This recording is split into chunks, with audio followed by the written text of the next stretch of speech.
മലയാള cinema ഇന്ന് ലോകം മുഴുവൻ ശ്രദ്ധിക്കപ്പെടുന്നുണ്ട്. OTT വിപ്ലവത്തോടെയാണ് ഇത് സാധ്യമായത്. മലയാളത്തിൻ്റെ സൂപ്പർ താരങ്ങളായ മമ്മൂട്ടിയും മോഹൻലാലും ലോകോത്തര സിനിമകളുമായി പല ഇൻഡസ്ട്രികളിൽ നിന്ന് പ്രശംസ ഏറ്റുവാങ്ങാറുമുണ്ട്. ഇതേ നിരയിലേക്ക് എത്തിയ യുവതാരങ്ങളാണ് ദുൽഖർ സൽമാനും പൃഥ്വിരാജും. ഇവരെല്ലാം വമ്പൻ ചിത്രങ്ങൾ മാത്രമല്ല ചെറിയ ചിത്രങ്ങളും ചെയ്ത് വെക്കാറുമുണ്ട്. എന്നാൽ അടുത്തിടെ ഏറ്റവും കൂടുതൽ ഹിറ്റുകൾ സമ്മാനിച്ച നടനാണ് മമ്മൂട്ടി. ഇനി വരാനിരിക്കുന്ന അദ്ദേഹത്തിൻ്റെ ചിത്രങ്ങളും പ്രതീക്ഷ നൽകുന്നത് വളരെയധികം വലുതാണ്. എന്നാൽ ഇത്ര താരമൂല്യത്തിൽ നിൽക്കുമ്പോൾ മലയാളത്തിലെ പ്രതിഫല കാര്യത്തിൽ മമ്മൂട്ടിയല്ല ഒന്നാമൻ.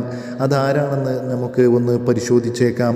മോഹൻലാലാണ് മലയാളത്തിലെ ഏറ്റവും കൂടുതൽ പ്രതിഫലം ലഭിക്കുന്ന സൂപ്പർ താരം.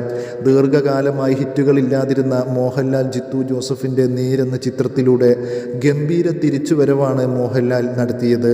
കഴിഞ്ഞ ദിവസം നേര് 100 കോടി കളക്ഷൻ നേടിയതായി അണിയറ പ്രവർത്തകർ അറിയിച്ചിരുന്നു. മോഹൻലാൽ ഒരു ചിത്രത്തിനായി 8 കോടി മുതൽ 17 കോടി രൂപ വരെയാണ് പ്രതിഫലമായി വാങ്ങുന്നത്.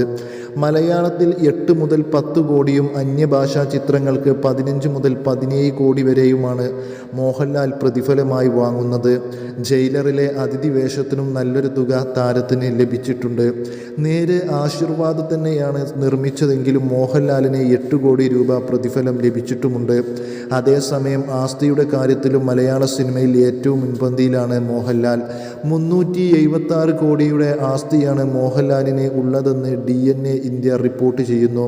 400 സിനിമകളിലേറെ മോഹൻലാൽ ഇതുവരെ ചെയ്തിട്ടുണ്ട്. മലൈക്കോട്ടെ വാലിബൻ, എമ്പുരാൻ, റാം, റംബാൻ എന്നിങ്ങനെയാണ് മോഹൻലാലിൻ്റെ വരാനിരിക്കുന്ന ചിത്രങ്ങൾ. എല്ലാം പ്രമുഖ സംവിധായകർക്ക് ഒപ്പമാണ്. ബോക്സ് ഓഫീസിൽ ഇനി മോഹൻലാലിൻ്റെ നാളുകളാണ് വരാനിരിക്കുന്നതെന്ന് ആരാധകർ പറയുന്നു. മറുവശത്ത് മമ്മൂട്ടി പ്രതിഫല കാര്യത്തിൽ രണ്ടാമനാണ്. 4 മുതൽ 10 കോടി രൂപ വരെയാണ് മമ്മൂട്ടി ഒരു ചിത്രത്തിനായി ഈടാക്കുന്നത്. അന്യഭാഷാ ചിത്രങ്ങൾക്ക് കൂടുതൽ പ്രതിഫലം മമ്മൂട്ടി വാങ്ങാറുണ്ട്. മമ്മൂട്ടിയുടെ ആസ്തി 340 കോടി രൂപയാണെന്ന് DNA റിപ്പോർട്ടിൽ പറയുന്നു. 3-ാം സ്ഥാനത്ത് യുവതാരമായ ദുൽഖർ സൽമാനാണ്. മലയാളത്തിലെ ഓപ്പണിംഗ് ഡേ റെക്കോർഡുകളെല്ലാം ദുൽഖറിൻ്റെ പേരിലാണ്. താരത്തിൻ്റെ വളർച്ച അത്രത്തോളമുണ്ട്. 3 മുതൽ 8 കോടി രൂപ വരെയാണ് ഒരു ചിത്രത്തിനായി ദുൽഖർ സൽമാൻ വാങ്ങുന്നത്. 4-ാം സ്ഥാനത്ത് പൃഥ്വിരാജാണ്. 3 മുതൽ 10 കോടി വരെയാണ് പൃഥ്വിരാജിൻ്റെ പ്രതിഫലമായി വാങ്ങുന്നുണ്ട്.